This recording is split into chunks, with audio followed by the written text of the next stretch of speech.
ಮೊದಲನೇದಾದ ಮೇಲೆ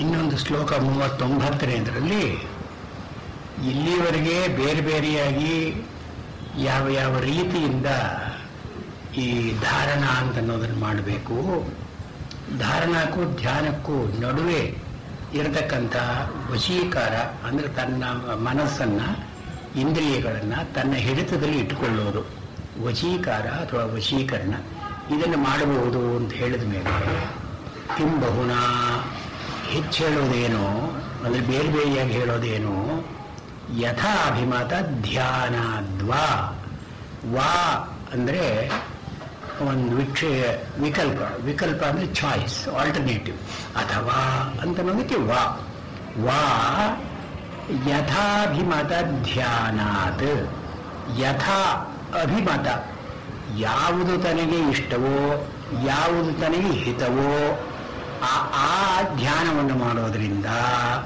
ಯಥಾ ಅಭಿಮತ ಧ್ಯಾನಾತ್ ವಾ ಅಂತ ಇದು ಒಂದು ಜನರಲ್ ಸೂತ್ರ. ಅದೇ ಸೂತ್ರದಲ್ಲಿ ಇಲ್ಲಿವರೆಗೆ ಇದು ಪ್ರಯೋಗ ಮುಖ್ಯವಾದದ್ರಿಂದ ಯಾರು ಏನನ್ನು ಮಾಡಬೇಕು ಅಂತ ಹೇಳೋದೇ ಮುಖ್ಯ. ಇದು ಇವಾಗ ಬ್ರಹ್ಮಸೂತ್ರಗಳಿದೆ, ಅದು ಜಿಜ್ಞಾಸಾ ಸೂತ್ರಗಳು.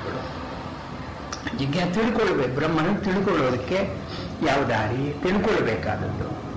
ವ್ಯಾಕರಣ ಯೋಗ ಇಂಥವೆಲ್ಲ ತಿಳ್ಕೊಂಡಿದ್ದರಿಂದ ಪ್ರಯೋಜನ ಇಲ್ಲ, ಏನು ಮಾಡಬೇಕು ಅಂತ. ಆದ್ರಿಂದ ಇದು ಅನುಶಾಸನಂ ಅಂತ ಶುರುವಾಯಿತು. ಅದ ಯೋಗ ಅನುಶಾಸನ, ಅಲ್ಲಿ ಬ್ರಹ್ಮ ಜಿಜ್ಞಾಸ, ಧರ್ಮ ಜಿಜ್ಞಾಸ, ಅಲ್ಲಿ ಜಿಜ್ಞಾಸೆ ಅಷ್ಟೇ. ಇಲ್ಲಿ ಜಿಜ್ಞಾಸೆ ಬೇಕಾಗುತ್ತಿಲ್ಲ, ಅನುಶಾಸನ, ಈಗ ಮಾಡು ಅಂತ ತಿಳಿಸ್ಕೊಡ್ಬೇಕು, ಪ್ರಾಕ್ಟಿಕಲ್ ಓರಿಯೆಂಟೇಷನ್. ಆದ್ರಿಂದ ಇಲ್ಲಿಯವರೆಗೆ ಧಾರಣ ಅಂತ ಅನ್ನೋದನ್ನ ಹೇಗೆ ಮಾಡಬೇಕು, ಪ್ರಾಣಾಯಾಮ ಹೇಗೆ, ಆಸನ ಹೇಗೆ, ಇದನ್ನೆಲ್ಲ ಹೇಳ್ಕೊಂಡು ಬಂದರು. ಅಂದರೆ ಅನುಶಾಸನ ರೂಪವಾಗಿ.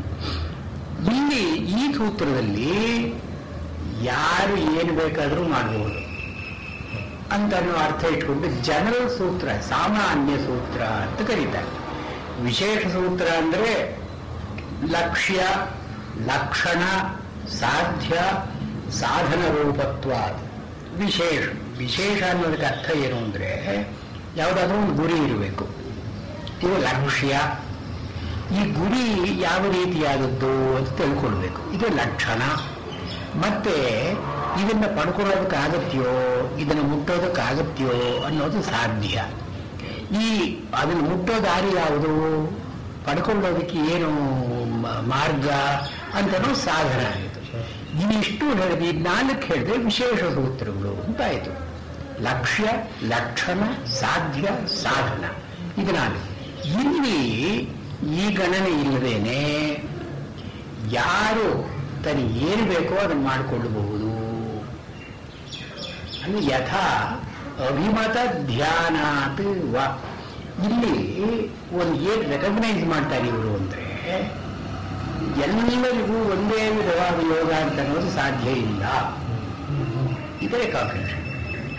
ಯೋಗ ಅಂತನ್ನೋದು ಪ್ರತ್ಯಕ್ ಅಂದ್ರೆ ಅವನವನಿಗೆ ಸಂಬಂಧಿಸಿತ್ತು.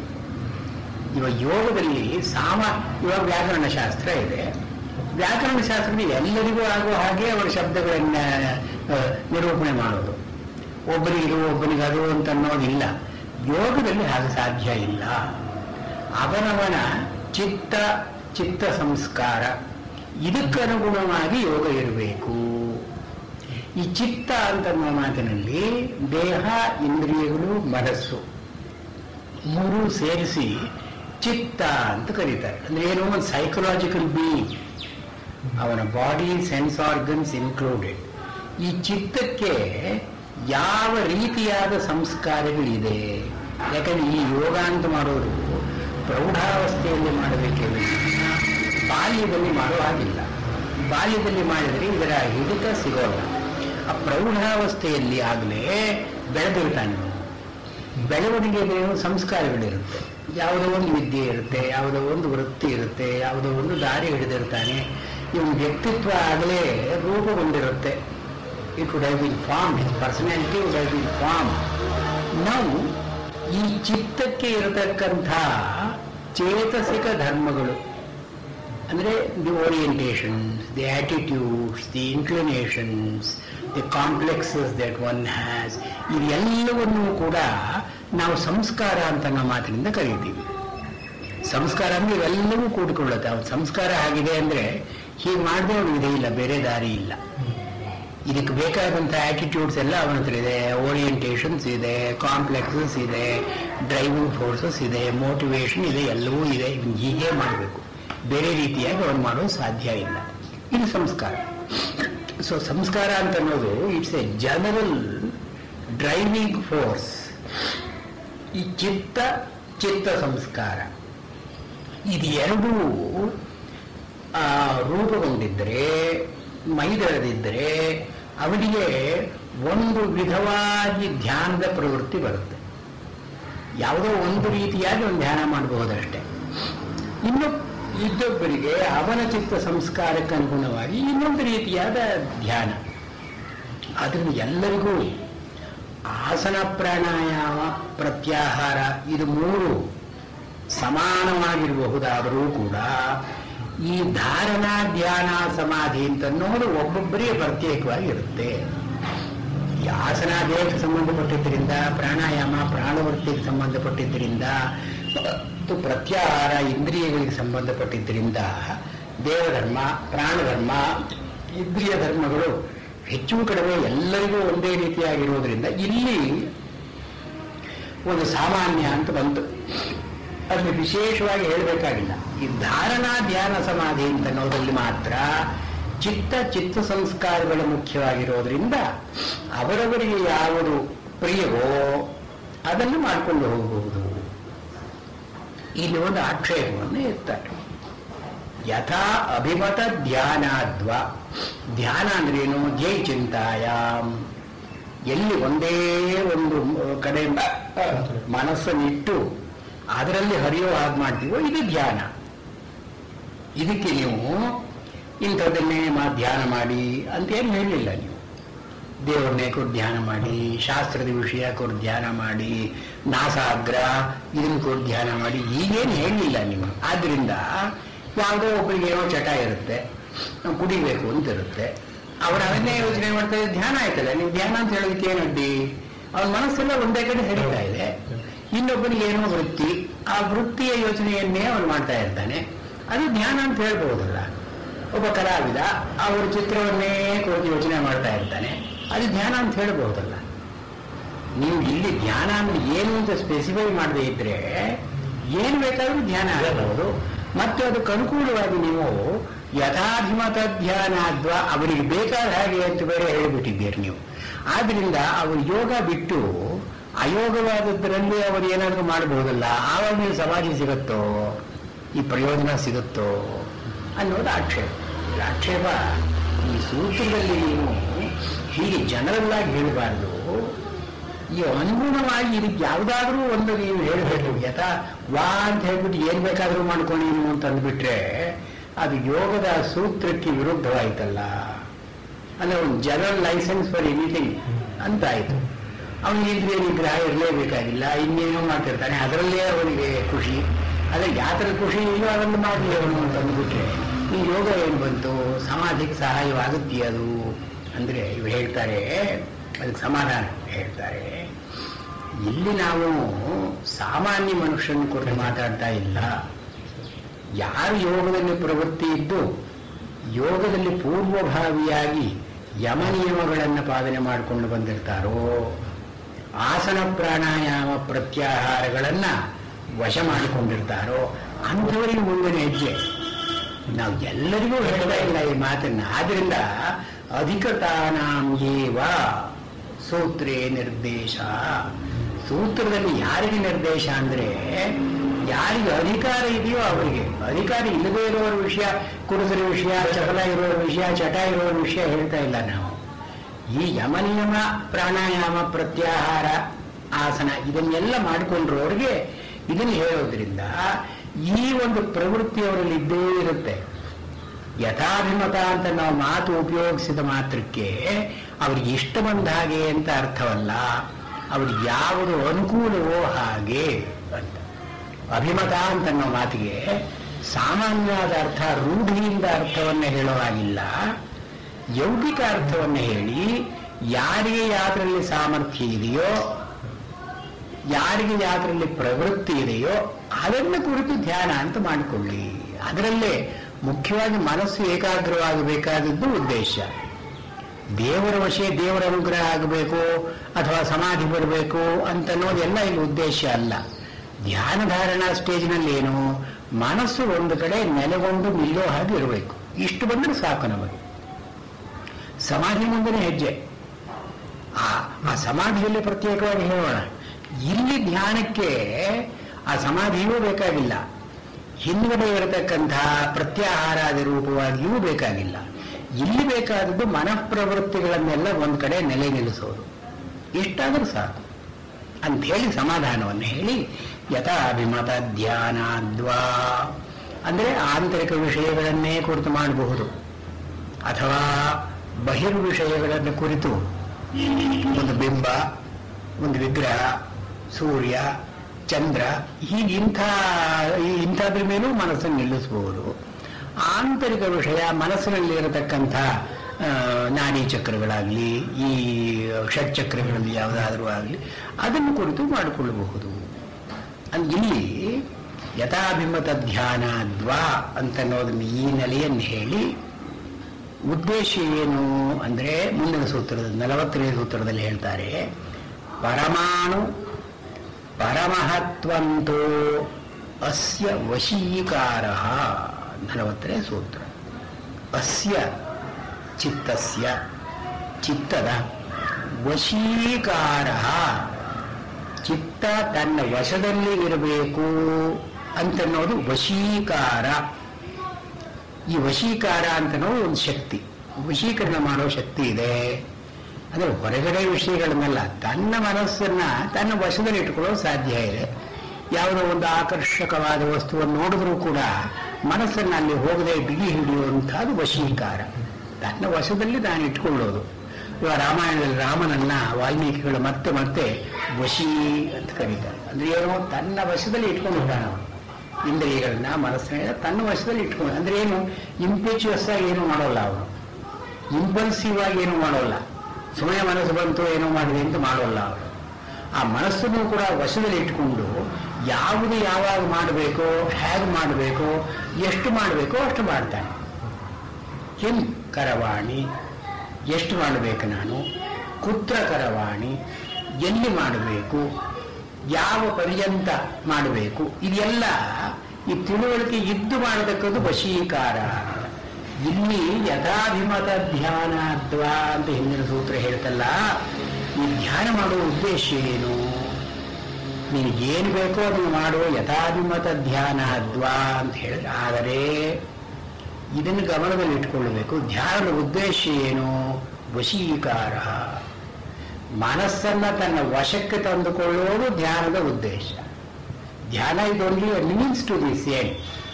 ಇದನ್ನು ಮರೀದೆ ನಿನಗೇನು ಬೇಕೋ ಅದನ್ನು ಮಾಡು. ಇವಾಗ ವಿಷ ಅಥವಾ ಗಾಂಜಾ ಕುಡಿದ್ರೆ ಮನಸ್ಸೇ ಸ್ವಾಧೀನದಲ್ಲಿ ಇರೋಲ್ಲ, ಅವಾಗ ವಶೀಕಾರ ಏನು ಬಂತು. ಅದರ ವಿಷಯವಾಗಿ ಆಲೋಚನೆ ಮಾಡಿದಾಗ ನಾವು ಧ್ಯಾನ ಅಂತ ಕರೆಯೋಲ್ಲ.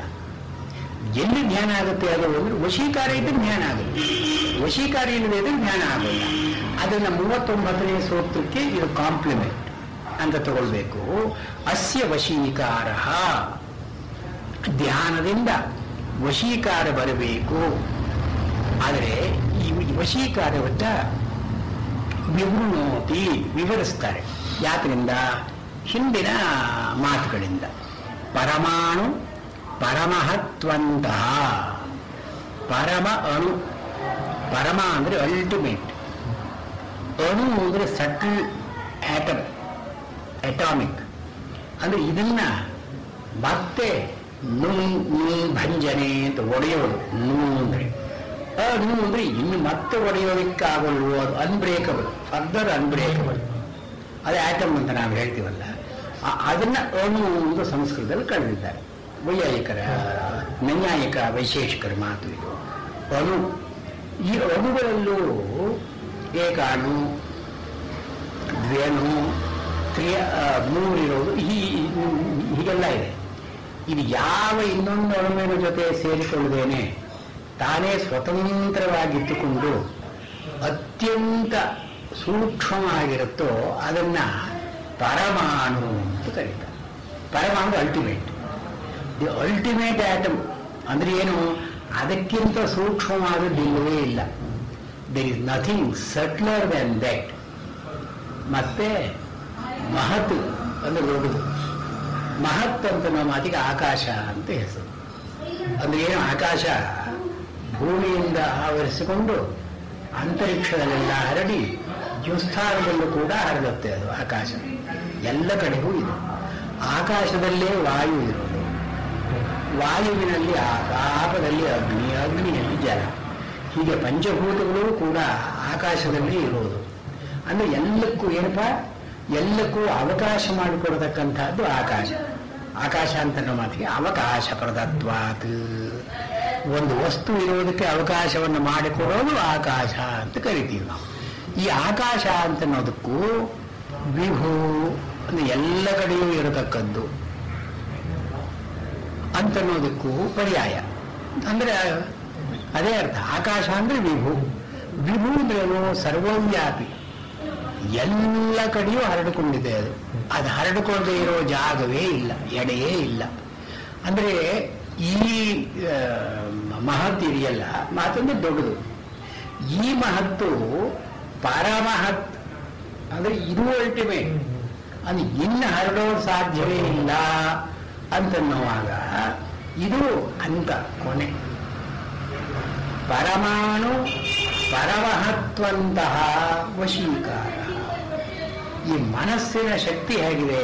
ಪವರ್ ಅಂದ್ರೆ ಅತ್ಯಂತ ಸೂಕ್ಷ್ಮವಾದ ವಿಚಾರದಲ್ಲೂ ಇದು ಹೋಗಬಹುದು, ಅತ್ಯಂತ ದೊಡ್ಡ ವಿಚಾರದಲ್ಲೂ ಇದು ಹೋಗಬಹುದು. ಮನಸ್ಸಿಗೆ ಆ ಸ್ವಾತಂತ್ರ್ಯ ಇದೆ, ಇಂದ್ರಿಯಗಳಿಗೆ ಆ ಸ್ವಾತಂತ್ರ್ಯ ಇಲ್ಲ, ಮನಸ್ಸಿಗೆ ಇದೆ. ಆದ್ರಿಂದ ಮನಸ್ಸಿಗೆ ಸ್ಥಾನ ಅಂತಿಲ್ಲ, ವೃತ್ತಿ ಅಂತಿದೆ. ಎಲ್ಲ ಇಂದ್ರಿಯಗಳ ವೃತ್ತಿಯೂ ಮನಸ್ಸೇ. ಮತ್ತೆ ಇಂದ್ರಿಯಾತೀತವಾದ ವಿಷಯಗಳನ್ನೂ ಮನಸ್ಸೇ ಯೋಚನೆ ಮಾಡುವುದು. ಆದ್ರಿಂದ ಇದರ ವ್ಯಾಪ್ತಿ ತುಂಬಾ ದೊಡ್ಡದು. ಇದನ್ನ ನಮ್ಮ ವಶದಲ್ಲಿ ಇಟ್ಕೊಂಡ್ರೆ ಇದು ಧ್ಯಾನದ ಒಂದು ಲಕ್ಷ್ಯ, ಫಲ ಆಗುತ್ತೆ. ಪರಮಾಣು ಪರಮಹತ್ವಂತಹ ವಶೀಕಾರ, ಧ್ಯಾನದಿಂದ ಬರತಕ್ಕಂತಹ ವಶೀಕಾರ.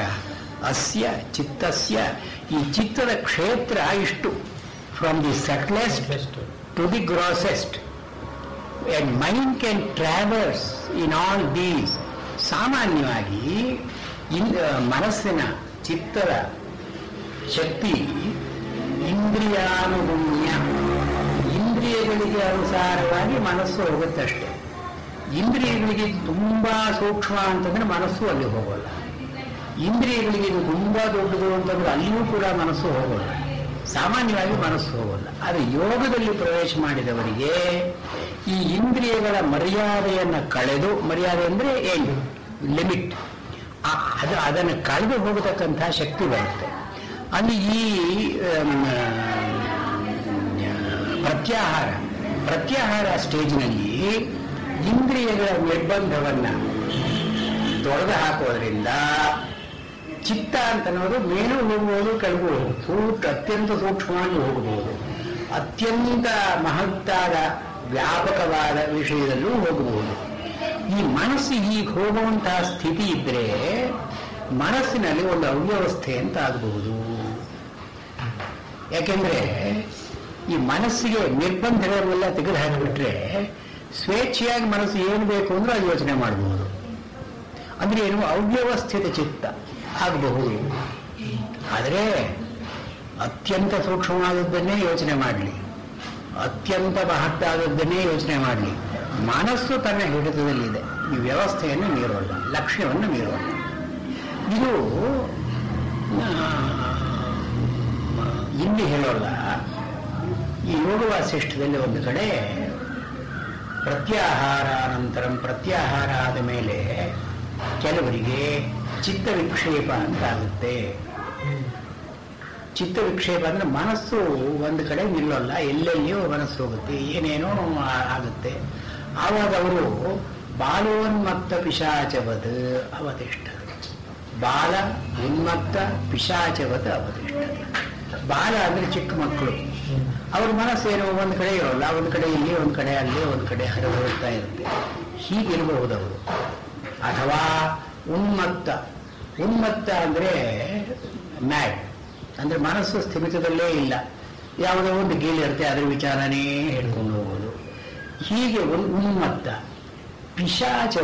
ಪಿಶಾಚ ಅಂದರೆ ಈ ಕಾಂಟ್ಯಾಕ್ಟ್ ವಿತ್ ರಿಯಾಲಿಟಿ ಇಲ್ಲ, ಯಾವುದೋ ತನ್ನ ಮನಸ್ಸಿನಲ್ಲಿರೋ ಕಲ್ಪನೆ ಅದನ್ನೇ ಕುರಿತು ಅದನ್ನೇ ನಿಜ ಅಂತ ತಿಳ್ಕೊಂಡು ಅದರ ವಿಚಾರವಾಗಿಯೇ ಅವನು ಹೋಗ್ಬೋದು. ಹೀಗೆ ಪ್ರತ್ಯಾಹಾರ ಸ್ಥಿತಿ ಅಂತ ಒಬ್ಬರು ಬಂದವನಿಗೆ ಹೀಗೆ ಬಾಲೋನ್ಮತ್ತ ಪಿಶಾಚವತ್ ಚಿತ್ತ ವಿಕ್ಷೇಪಗಳಾಗುತ್ತೆ.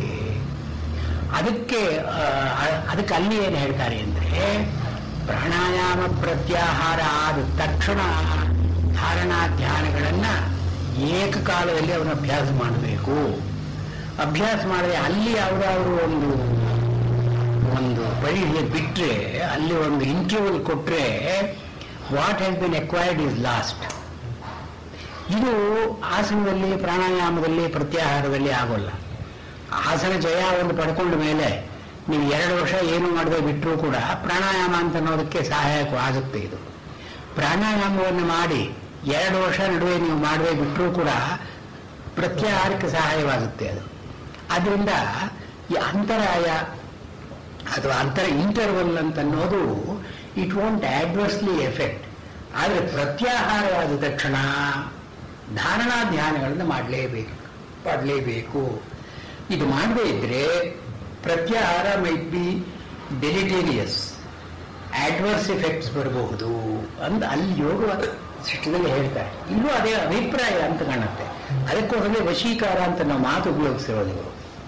ಅಂದರೆ ಮನಸ್ಸು ವಿಕ್ಷಿಪ್ತವಾಗೋಲ್ಲ, ಕ್ಷಿಪ್ತವಾಗೋಲ್ಲ, ಮೂಢವಾಗೋಲ್ಲ, ಏಕಾಗ್ರಕ್ಕೆ ನೆರವಾಗುತ್ತೆ. ಇದು ವಶೀಕಾರ.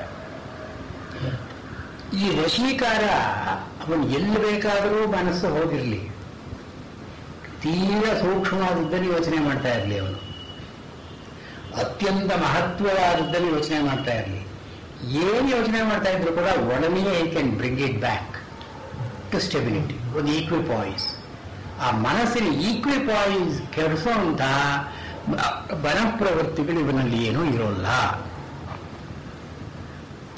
ಇದು ಪರಮಾಣು ಪರಮಹತ್ವಂತಹ ಅಂತಹ ಅಂದ್ರೆ ಅಲ್ಲಿವರೆಗೂ ಅಸ್ಯ ವಶೀಕಾರ, ಇವನ ವಶೀಕಾರ ಅಂತನ್ನೋದು ಕೆಲಸ ಮಾಡುತ್ತೆ. ಅಂದ್ರೆ ಏನು? ಸರ್ವತ್ರ ಸ್ವಾತಂತ್ರ್ಯಂ ಭವತಿ, ಎಲ್ಲ ಕಡೆಯೂ ಇವನಿಗೆ ಸ್ವತಂತ್ರವಾಗಿ ಪ್ರವೃತ್ತಿ ಮಾಡೋ ಹಾಗಿರುತ್ತೆ. ಹೊರಗಿನ ವಿಷಯಗಳು ಅಡ್ಡಿ ಮಾಡೋಲ್ಲ, ಒಳಗಿನ ಸಂಸ್ಕಾರಗಳು ಅಡ್ಡಿ ಮಾಡೋಲ್ಲ. ಆದ್ದರಿಂದ ಏನೇನು ಬೇಕಾದರೂ ಆಲೋಚನೆ ಮಾಡಬಹುದು, ಏನನ್ನು ಬೇಕಾದರೂ ಮರೆಯಬಹುದು, ಯಾವುದನ್ನು ಬೇಕಾದರೂ ಮನಸ್ಸಿಗೆ ತಂದುಕೊಳ್ಳಬಹುದು, ಯಾವುದನ್ನು ಬೇಕಾದರೂ ಮನಸ್ಸಿನಿಂದ ಹೊರಗಾಕಬಹುದು. ಈ ಸ್ವಾತಂತ್ರ್ಯ ಅವನಿಗೆ ಬರುತ್ತೆ. ಇದು ಧ್ಯಾನದ ಫಲ. ಇವನು ಧ್ಯಾನ ಮಾಡಿದ್ದಾನೆ ಚೆನ್ನಾಗಿದ್ರೆ ಏನರ್ಥ? He has his mind completely under at his disposal, under his control. ಅವನು ಏನು ಬೇಕಾದರೂ ಮಾಡ್ತಾನೆ, ಯಾವಾಗ ಏನು ಬೇಕಾದರೂ ಆಲೋಚನೆ ಮಾಡ್ತಾನೆ. ಇದೇ ಒಂದು ಶಕ್ತಿ ಅಂತ. ಇದು ವಶೀಕಾರಯೇವ ಸಾಮರ್ಥ್ಯಂ, ಶಕ್ತಿ. ಇದೇ ಒಂದು ಶಕ್ತಿ, ಧ್ಯಾನದಿಂದ ಬರತಕ್ಕಂಥ ಶಕ್ತಿ. ಕ್ಷೀಣವತ್ತೇ ಅಭಿಜಾತಸ್ಯೇವ ಮಣೇಃ ಗೃಹೀತೃಗ್ರಹಣಗ್ರಾಹ್ಯೇಷು ತತ್ಸ್ಥ ತದಂಜನತಾ ಸಮಾಪತ್ತಿ. ಈ ಸಾಮರ್ಥ್ಯ ಅಂತ ಹೇಳಿದ್ರಲ್ಲ, ವಶೀಕಾರ, ಅದೊಂದು ಪವರ್ ಅಂತ ಹೇಳಿದ್ವಲ್ಲ, ಈ ಶಕ್ತಿಯ ಲಕ್ಷಣ ಏನು?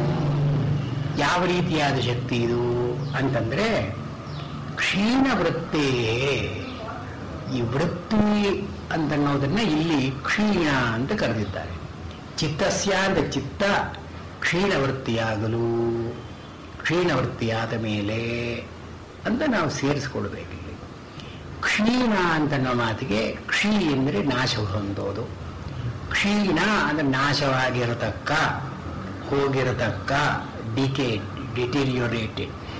ವೃತ್ತೆ, ಯಾವರಲ್ಲಿ ವೃತ್ತಿಗಳು ಕ್ಷೀಣವಾಗಿದೆಯೋ ಅಂಥ ಚಿತ್ತ ಉಳ್ಳವನ ಅಂತ ಅರ್ಥ. ಇಲ್ಲಿ ಅದಕ್ಕೆ ಅನ್ವಯ ಮಾಡಿಕೊಡ್ಬೇಕು. ಇಲ್ಲಿ ವೃತ್ತಿಗಳು ಕ್ಷೀಣವಾಗುವುದು ಅಂದ್ರೆ ಏನು? ಯಾರೋ ಒಂದೇನೋ ಹೇಳ್ತಾರೆ, ನಾವು ಕೇಳ್ತೀವಿ, ಅದು ವೃತ್ತಿಯೇ. ಏನೋ ಒಂದು ವಿಷಯ ಹೊಂದಿದೆ, ನಾವು ನೋಡ್ತೀವಿ, ನೋಡಿದ್ದನ್ನು ಇದು ಅಂತ ಹೇಳ್ತೀವಿ, ಅದು ವೃತ್ತಿಯೇ. ವೃತ್ತಿ ಅಂದ್ರೇನು? ಒಂದು ಮೆಂಟಲ್ ಪ್ರಾಸೆಸ್. ಇದು ಕ್ಷೀಣ ವೃತ್ತಿ ಅಂದ್ರೆ ಏನು?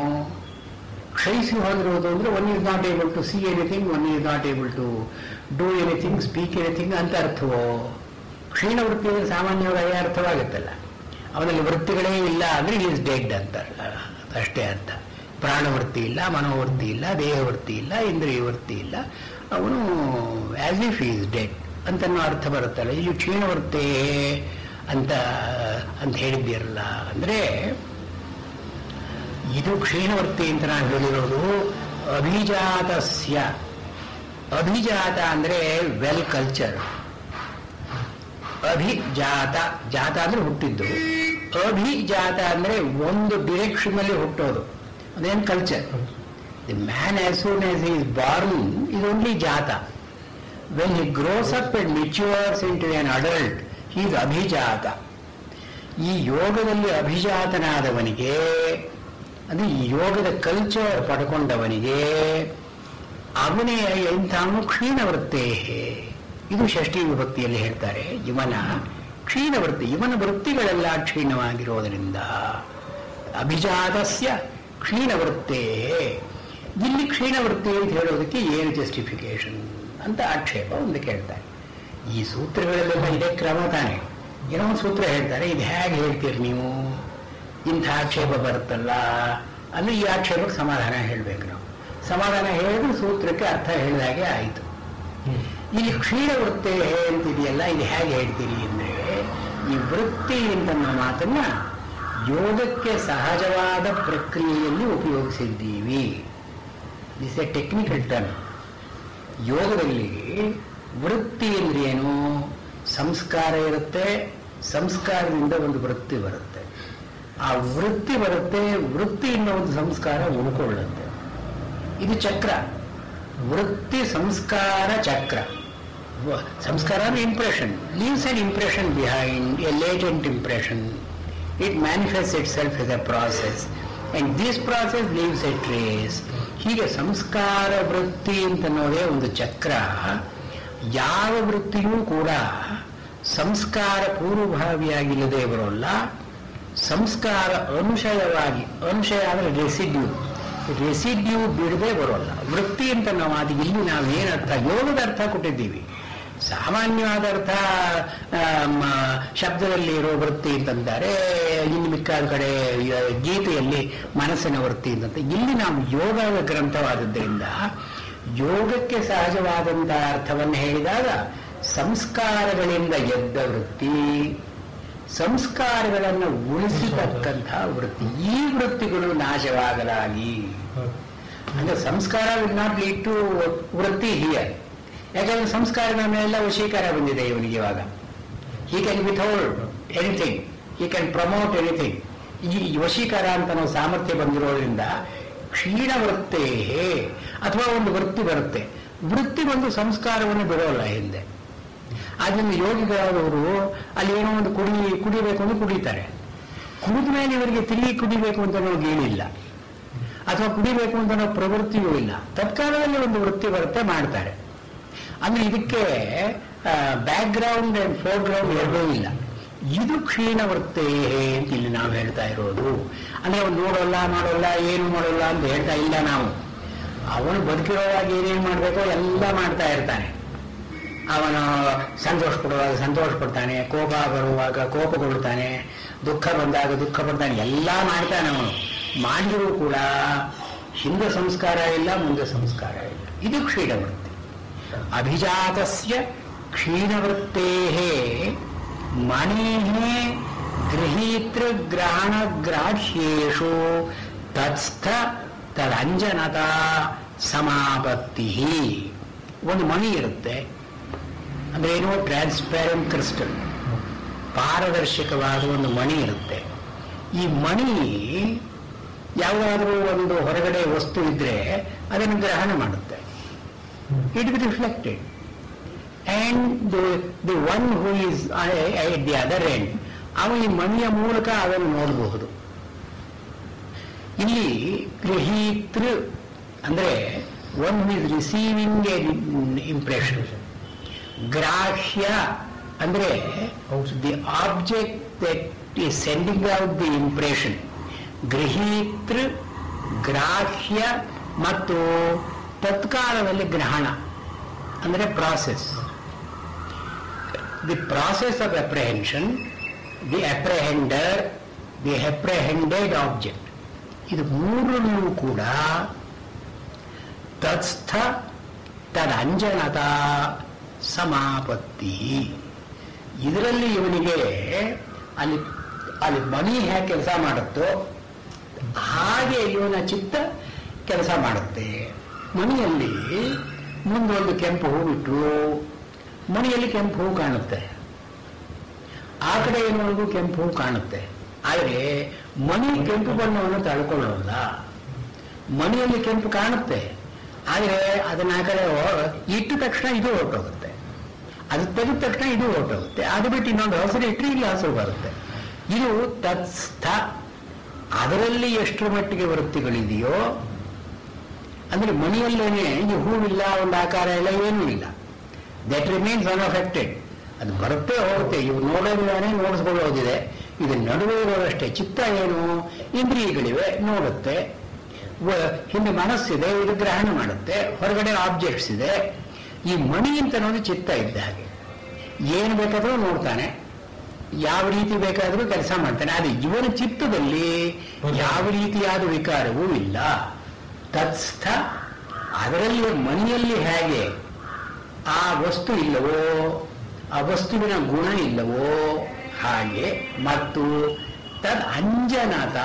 ಅಂಜನ ಅಂದ್ರೆ ಸೇರಿಕೊಳ್ಳೋದು, ಲೇಪ, ಬೀಂಗ್ ಸ್ಮಿಯರ್ಡ್ ವಿತ್ ಇಟ್. ಇದು ಅಲ್ಲಿ ಕೆಂಪು ಬಣ್ಣ ಇದ್ದು ಮಾತ್ರಕ್ಕೆ ಮಣ್ಣಿನಲ್ಲಿ ಏನು ಕೆಂಪು ಸೇರ್ಕೊಳ್ಳೋಲ್ಲ. ಈ ಕೆಂಪು ಮಣಿ ಯಾವಾಗಲೂ ಕೆಂಪು ಆಗೋಲ್ಲ ಅಥವಾ ಹಸಿರಾಗಲ್ಲ. ಮಣಿ ತನ್ನ ಬಣ್ಣ ಬದಲಾಯಿಸೋಲ್ಲ. ಇದು ಅನಂಜನ, ನಿರಂಜನ ಅಂದ್ರೆ ಸೇರ್ಕೊಳ್ಳದೇ ಇರತಕ್ಕಂಥ ಸ್ವಭಾವ ಇರೋದು. ಹಾಗೆಯೇ ಚಿತ್ತವೂ ಕೂಡ ಏನನ್ನು ನೋಡಿದರೂ ಅದನ್ನು ಪ್ರತಿಬಿಂಬ ಮಾಡಿಕೊಳ್ಳುತ್ತೆ. ಆದರೆ ಸಂಸ್ಕಾರಗಳು, ವೃತ್ತಿಗಳು ಇಲ್ಲದೇ ಇರೋದರಿಂದ ಅದರಲ್ಲಿ ಯಾವ ರೀತಿಯಾದ ಬದಲಾವಣೆಯೂ ಇಲ್ಲ. ತತ್ಸ್ಥ ತದಂಜನತ. ಅದರಲ್ಲಿ ಚಿತ್ತದಲ್ಲಿ ವಿಷಯಗಳನ್ನು ಇಟ್ಕೊಳ್ಳಲ್ಲ, ವಿಷಯಗಳಿಂದ ಚಿತ್ತ ಮಾರಿಕೊಳ್ಳಲ್ಲ. ತತ್ಸ್ಥ ತದಂಜನತ ಸಮಾಪತ್ತಿ ಅಂದರೆ ಬ್ಯಾಲೆನ್ಸ್ಡ್ ಸ್ಟೇಟ್. ಅದು ಸಮಾನ ಸ್ಥಿತಿಯಲ್ಲಿ ಇರುತ್ತೆ. ಚಿತ್ತ ಸಾಮ್ಯ ಸ್ಥಿತಿಯಲ್ಲಿ ಇರುತ್ತೆ.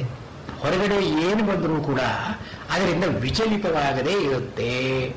ಕ್ಷೀಣವೃತ್ತೇ ಅಭಿಜಾತಸ್ಯ ಮಣೇಃ ಗೃಹೀತೃ ಗ್ರಹಣ ಗ್ರಾಹ್ಯೇಷು ಆತ್ಮ ಇಂದ್ರಿಯ ವಿಷಯೇಷು ತತ್ಸ್ಥ ಅಂದ್ರೆ ಅದರಲ್ಲಿಯೇ ಉಳಿದುಕೊಂಡಿರತಕ್ಕಂಥ ತದಂಜನತ ಸಮಾಪತ್ತಿ. ಇಲ್ಲಿ ತತ್ಸ್ಥ ತದಂಜನತ ಅಂತ ಅನ್ನೋದಕ್ಕೆ ಒಂದು ರೀತಿಯಾದ ಅರ್ಥ ನಾನು ಹೇಳಿದೆ. ಆದರೆ ಇನ್ನೊಂದು ರೀತಿಯಾದ ಅರ್ಥವೂ ಇದರಲ್ಲಿ ಇರಬಹುದು. ಹೀಗೆ ಆತ್ಮ ಇಂದ್ರಿಯ ವಿಷಯೇಷು ಗೃಹೀತೃ ಗ್ರಹಣ ಸಮಾಪತ್ತಿಷು, ಇದರಲ್ಲಿ ತತ್ಸ್ಥ ಅದರಲ್ಲಿಯೇ ಸ್ಥಿರವಾಗಿ ಇರತಕ್ಕಂಥ ಅಂದರೆ ಸ್ಥಾ ಅಂತನ್ನೋ ಮಾತಿಗೆ ತತ್ರ ಏಕಾಗ್ರತಾ ಅಂದರೆ ಯಾವುದಾದ್ರೂ ಒಂದು ಮಾಡಿದರೆ ಸಾಮಾನ್ಯವಾಗಿ ನಾವು ಏನು ಮಾಡ್ತೀವಿ, ಏನೇನೋ ಮನಸ್ಸಿನಲ್ಲಿರುತ್ತೆ, ಇದನ್ನೂ ಒಂದು ನೋಡ್ತೀವಿ. ನೋಡಿದಾಗ ಇದರ ಕಡೆ ಪೂರ್ಣ ಗಮನ ಹರಿಸೋಲ್ಲ, ಮನಸ್ಸು ಅದರ ಕಡೆಯೇ ನಿಲ್ಲಲ್ಲ. ಎಲ್ಲೆಲ್ಲೋ ಮನಸ್ಸಿರುತ್ತೆ, ಇದ್ರ ಕಡೆಯೂ ಒಂದು ಪಾರ್ಷಿಯಲ್ ಅಟೆನ್ಷನ್ ಕೊಡ್ತೀವಿ. ಆದರೆ ಇವನಿಗೆ ವಶೀಕಾರ ಮಾಡುವಂಗೆ ಆಗಲ್ಲ. ತತ್ರ ಗೃಹೀತೃವೇ ಆಗಲಿ, ಗ್ರಹಣವೇ ಆಗಲಿ, ಗ್ರಾಹ್ಯವೇ ಆಗಲಿ, ತತ್ಸ್ಥ ಅದರಲ್ಲಿ ಒಂದು ಏಕಾಗ್ರ ಅಂದರೆ he enters into it full blown. ಈ ಪಾರ್ಷಿಯಲ್ ಅಟೆನ್ಷನ್ ಅಂತ ಇಲ್ಲ ಅವನಿಗೆ. Full attention on anything that he does. ಅದು ಏನು ಬೇಕಾದ್ರೂ ಇರಲಿ, ಸೂಕ್ಷ್ಮವಾಗಿದ್ದಿರಲಿ, ಮಹತ್ತಾಗಿದ್ದಿರಲಿ, ಅದು the person who is attending ಆಗಿರಲಿ, ದಿ ಆಬ್ಜೆಕ್ಟ್ ಅಟೆಂಡೆಡ್ ಟು ಆಗಿರಲಿ, ದಿ ಪ್ರಾಸೆಸ್ ಆಫ್ ಅಟೆನ್ಷನ್ ಆಗಿರಲಿ, ಎಲ್ಲವೂ ಇವರಿಗೆ ಏಕಾಗ್ರವಾಗಿ ಗೊತ್ತಾಗುತ್ತೆ ಅಂತ ಒಂದರ್ಥ ಹೇಳ್ತಾರೆ. ಅಂದ್ರೆ ಅಲ್ಲಿ ತತ್ಸ್ಥ ತದಾನ್ಯ ಅದರಲ್ಲಿ ಎಷ್ಟರ ಮಟ್ಟಿಗೆ ಇರುತ್ತೋ, ಅದರಲ್ಲಿ ಎಷ್ಟರ ಮಟ್ಟಿಗೆ ಲೇಪ ಆಗಿರುತ್ತೋ ಅಷ್ಟರ ಮಟ್ಟಿಗೆ ಚಿತ್ತ ಇರುತ್ತೆ. ಅದ್ರೇನು ಏನೋ ಆಗೋಲ್ಲ. ಅದರಲ್ಲಿ ವಸ್ತುವು ಮಣಿಯಲ್ಲಿ ವಸ್ತುವು ಇರೋಲ್ಲ, ಆ ವಸ್ತುವಿನ ಗುಣದೋಷ ಇದಕ್ಕೂ ಬರೋಲ್ಲ ಅಂತನೋ ಅರ್ಥ ಅಲ್ಲಿ ಹೇಳಿದ್ರು. ಇಲ್ಲಿ ಇನ್ನೊಂದು ರೀತಿಯಾಗಿ ಹೇಳಿ, ಇದು ಏಕಾಗ್ರ ಆಗಿರುತ್ತೆ. When I talk to you with my whole being. ಆ ಕಡೆ ಈ ಕಡೆ ನನಗೆ ಮನಸ್ಸು ಹೋಗೋದೇ ಸಾಧ್ಯ ಇಲ್ಲ. ಇದು ಏಕಾಗ್ರತ ತತ್ಸ್ಥ. ಅಂದ್ರೆ ಏನನ್ನು ಮಾಡಿದ್ರು ಕೂಡ he will do it with full attention. There is no possibility of the attention being fragmented. ಏನಾದರೂ ಕೂಡ ಫುಲ್ ಅಟೆನ್ಷನ್ ತತ್ಸ್ಥ. ಮತ್ತು ತದಂಜನತ ಅಂದ್ರೆ ತನ್ಮಯತ, ಅದರಲ್ಲಿಯೇ ಮುಳುಗಿ, ಅದು ಬೇರೆ ನಾನು ಬೇರೆ ಅಂತ ಅನ್ನೋ ಕಲ್ಪನೆ ಇಲ್ಲದೇನೆ he identifies himself with every process that he is exposed to. ಇದು ಮನಸ್ಸಿನ ವಶೀಕಾರ ಅಂದ್ರೆ ಹೀಗಿರುತ್ತೆ. 1000 ವಸ್ತುಗಳಿದ್ರೂ ಕೂಡ ತನ್ಮಯತ ಅಂತ ಅನ್ನೋದು ಬರೋದು ಸಾಧ್ಯ. ಇದು ಧ್ಯಾನದಿಂದ ಬರತಕ್ಕ ಇನ್ನೊಂದು